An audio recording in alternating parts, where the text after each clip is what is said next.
వడి ప్రకాశం జిల్లా కాంతకూరు నియోజకవర్గంలో నెల్లూరు టీడీపీ పార్లమెంట్ అభ్యర్థి వేమిరెడ్డి ప్రభాకర్ రెడ్డి, కాంతకూరు టీడీపీ అసెంబ్లీ అభ్యర్థి ఇంటూరి నాగేశ్వరరావు కలిసి కాంతకూరు మండలం పలుకూరు గ్రామంలో ఎన్నికల ప్రచారాన్ని ప్రారంభించారు. ఇంటూరి నాగేశ్వరరావు మాట్లాడుతూ పలుకూరు వైసీపీ ప్రభుత్వంలో అభివృద్ధి జరగలేదని జగన్పై విమర్శలు గుప్పించారు. అనంతరం పార్లమెంట్ అభ్యర్థి మాట్లాడుతూ గ్రామంలో మంచినీరు ఏర్పాటు చేస్తామని, రోడ్లు వేస్తామని, అలాగే ఎంపీ గ్రాంట్ నుంచి నిధులు తెచ్చి గ్రామాన్ని అభివృద్ధి చేస్తానని అన్నారు. అలాగే వైసీపీ పార్లమెంట్ అభ్యర్థి విజయసాయిరెడ్డి నా మీద నెల్లూరులో ఉండను అని ప్రచారం చేస్తున్నాడని, కానీ ఆయనే ఢిల్లీలో ఉంటారు, నేను అందుబాటులో ఉంటానని అన్నారు.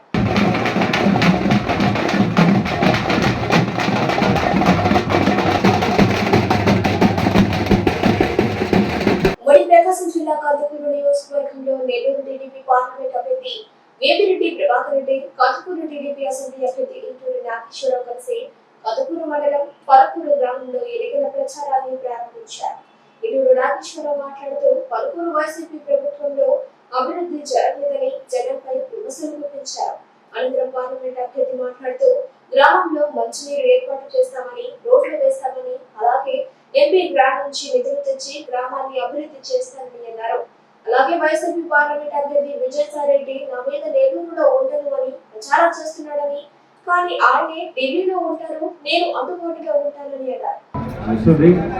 గవర్నమెంట్ రాగానే ఈరోజు ఈ ఊరికి ఒక మాట ఇచ్చిపోతున్నాం. ఎందుకంటే మనం ఈరోజు ఎన్డీఏ ప్రభుత్వంలో భాగస్వామ్యం. సో ఫండ్స్ కి సమస్య ఉండదు. ఈరోజు మనకి బీజేపీ అనుకుంది, బీజేపీ జనసేన కలవడం మనతో మనకి అన్ని విధాల మనకి కూడా సెంట్రల్ గవర్నమెంట్ నుంచి మనకి సహాయం ఉంటుంది, ఫండ్స్ ప్రాబ్లం ఉండదు. సో ఇటువంటి విలేజెస్ ని మనం తప్పకుండా ప్రయారిటీ మీద తీసుకొని ఫండ్స్ తెచ్చుకొని ఈ ఊరికి మనం చేయగలిగింది. ముందు నీటి సమస్య ఇప్పుడే చెప్పి ఎక్స్ప్లెయిన్ చేస్తాం. అట్లనే ఇక్కడ ఇప్పుడు వైఎస్ఆర్సీపీ తరఫున పోటీ చేసే విజయసాయిరెడ్డి గారు ఎక్కడికి పోయినా నేను నా గురించి ఆఫ్రికా, దుబాయ్ ఎక్కడో ఉంటానని చెప్పుకొచ్చాడు. నేను మీ అందరికీ చెప్పేది ఒకటే, నేను ఉండేది నెల్లూరు. నేను ఫ్రీ ఎడ్యుకేషన్ ఇస్తున్నాను. ఈరోజు కాదు, 2015-16 నుంచే ఆ స్కూల్ స్టార్ట్ చేశాను. పేద పిల్లలకి ఒక ఉచితంగా చదువు ఇస్తున్నాను.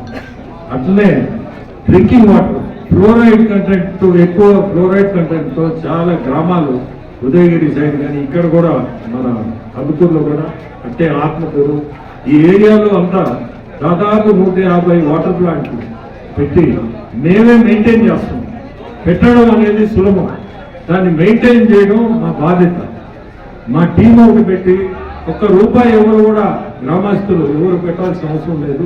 మేమే 2017లో స్టార్ట్ చేసిన స్కీమ్ ఇది. అమృతధార అని పేరు పెట్టి మా ఫౌండేషన్ మీద దీన్ని రన్ చేస్తున్నాం. సో నేను నెల్లూరు, ఆఫ్రికా, దుబాయ్ అంటున్నారు కానీ నెల్లూరు వదిలిపెట్టే మనిషిని కాదు. అతను ఢిల్లీ నుంచి ఇంపోర్ట్ అయ్యాడు, రేపు ఎక్స్పోర్ట్ అవుతాడు బ్యాక్.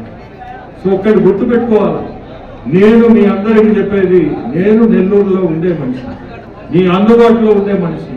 ఎప్పుడు కూడా ఎవరు వచ్చినా మా సైడ్ నుంచి ఎప్పుడు కూడా ఇబ్బంది ఉండదు. మీరు నాగేశ్వరరావు గారిని కూడా అడగండి. ఈ మధ్య కాలంలో ఎప్పుడు వచ్చినా మేము ఏదన్నా ఇబ్బంది పెట్టి కొత్త ఏదో 4 గేట్లు ఉంటాయని రకరకాల కామెంట్స్. 4 గేట్లు ఉండవు, ఏమి ఉండవు. నేరుగా రావచ్చు నా దగ్గరికి.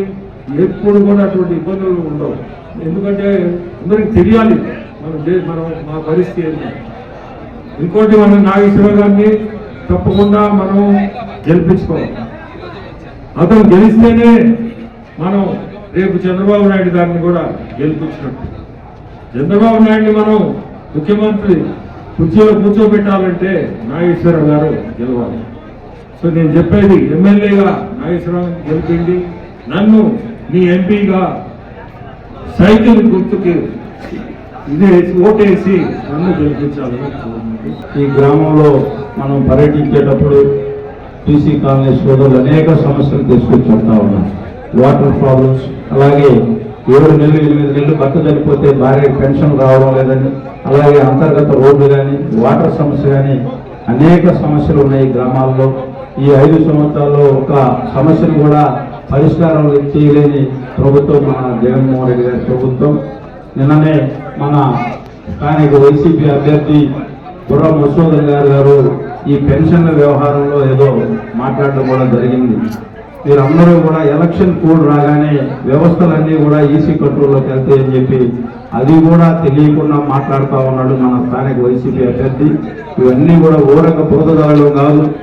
మీరు కనిగిరి నియోజకవర్గ ప్రజలు నిన్ను తిరస్కరిస్తే అందుకొని వచ్చావు, అవి గుర్తుపెట్టుకో. మేము కూడా మాట్లాడాల్సింది చాలా ఉంది నీ గురించి. ఇక్కడ ఈ నియోజకవర్గ ప్రజలు నైబర్ నియోజకవర్గం కనిగిరి నియోజకవర్గం, అక్కడ నువ్వు ఏమేమి ఘనకార్యాలు చేసావో మా అందరికీ తెలుసు. కానీ కూడా మేము పర్సనల్గా మాట్లాడకూడదనే ఉద్దేశంతో మాట్లాడలేదు. నీ స్థాయి చంద్రబాబు నాయుడు గారి గురించి మాట్లాడే స్థాయి కాదు. నీ స్థాయిని తగ్గట్టుగా వ్యవహరించాలని చెప్పి స్థాయికి తగ్గినట్టు మాట్లాడకపోతే నీ జీవిత చరిత్ర పుస్తకాల్లో కనుకూలో ప్రచురిస్తామని చెప్పి ఈ సందర్భంగా గుర్తు చేస్తూ, అలాగే పెద్దలు మనందరూ కూడా అజాత శత్రువు వేమిరెడ్డి ప్రభాకర్ రెడ్డి గారి దగ్గరికి పోయి నాకు ఏదైనా ఒక అవసరం ఉందని చెప్తే దానగుణం అటువంటి మహానుభావుడు ఇటువంటి వ్యక్తిని పట్టుకొని ఏటు విజయసాయి రెడ్డి గారు మాట్లాడడం ఈ రాష్ట్రంలోనే కాదు దేశంలో అత్యంత అవినీతి పడుల్లో నెంబర్ 2 ఎవరన్నా ఉన్నారంటే మన విజయసాయి రెడ్డి గారు. మీరు అటువంటి వ్యక్తి, మీరు నీతులు చెబుతా ఉన్నారంటే ఈ రాష్ట్ర ప్రజలందరూ కూడా ఏమన్నా ఎవరు ఏటు ఎవరు అందరికీ తెలుసు. మీ గురించి మేము మాట్లాడాల్సిన అవసరం కూడా లేదు. ఈ రాష్ట్రాన్ని ఖనిజ వనరుల్ని ఈ రాష్ట్రంలో ఉన్న గవర్నమెంట్ ల్యాండ్ వైజాగ్లో చూస్తా ఉన్న వీళ్ళ అవినీతి బరి తెగించి చేసినారు. ఇవన్నీ కూడా ఎవరికి తెలియనివి కాదు. ఋషికొండను కూడా బోడిగుండు కొట్టి గృహాలు కట్టించుకునే చరిత్ర మీ పార్టీని మీదని చెప్పి ఒకసారి గుర్తు చేసుకోవాలని. సార్ ఎక్కడా కూడా ఒక చిన్న ఇన్సిడెంట్ ఒక్క మచ్చలేని నాయకుడు, అటువంటి నాయకుల గురించి మాట్లాడడం సిగ్గు చేయటని చెప్పి గుర్తుపెట్టుకోవాలని. మన కందుకూరు వచ్చినప్పుడు ఏవో చదువుతా ఉన్నాడు. ఇవన్నీ వాళ్ళు పనిచేసే కార్యక్రమంలో అవన్నీ గుర్తు రాలేదని ఒకసారి గుర్తు చేసుకోవాలని చెప్పి ఈశ్వరెడ్డి గారికి మీరందరూ కూడా ఈరోజు వాళ్ళు ఈ రాష్ట్రాన్ని విధ్వంసం చేశారు. దానిలో ఈ రాష్ట్రాన్ని బాగు చేయాలని చంద్రబాబు నాయుడు గారు ఒక మంచి నిర్ణయం తీసుకొని జనసేన, బీజేపీ, తెలుగుదేశం పార్టీ 3 కలిస్తేనే ఈ అప్పుల ఆంధ్రప్రదేశ్ని గాడిలో పెట్టగలం అని చెప్పి ఒక మంచి ఉద్దేశంతో ఉమ్మడి పొత్తు దాన్ని కూడా విమర్శించే పరిస్థితి. మీలాగా విధ్వంసం చేసే పార్టీ తెలుగుదేశం పార్టీ కాదు. మీరు విధ్వంసం చేసిన ఈ రాష్ట్రాన్ని కాపాడుకునే దానికోసమే 3 పార్టీలు కలిసి ఈ రాష్ట్ర ప్రజలందరూ కూడా ఈ ఉమ్మడి ఎన్డీఏ కూటమిని ఆశీర్వదించడానికి రాష్ట్ర ప్రజలందరూ కూడా రెడీగా ఉన్నారు. వీళ్ళందరూ కూడా ఈరోజు చూస్తా ఉన్నాం. ఎక్కడెక్కడో వ్యక్తులు తీసుకొచ్చి నియోజకవర్గాలకు అభ్యర్థులు దొరకని పరిస్థితిలో వైసీపీ పార్టీ ఉంది. తప్పనిసరిగా రాబోయే మంచి రోజులు తెలుగుదేశం పార్టీ చంద్రబాబు నాయుడు గారి నాయకత్వాన్ని ఈ రాష్ట్ర ప్రజలందరూ కూడా కోరుకుంటున్నారు.